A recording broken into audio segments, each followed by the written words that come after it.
एक दूसरे के तो माशाल्लाह बहुत ही मुश्किल हाथ से बैठ के छूटी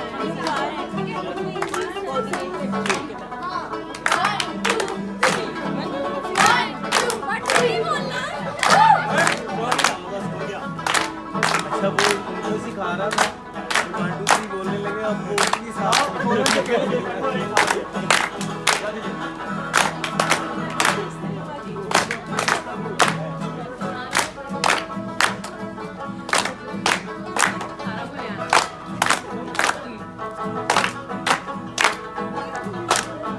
आप लोग बच्चों के लिए क्लैपिंग ही कर दो। अच्छा 3 सालों बाद घूम के दोबारा 1 2 3 हाथ के ऊपर ना गिर जाना यार।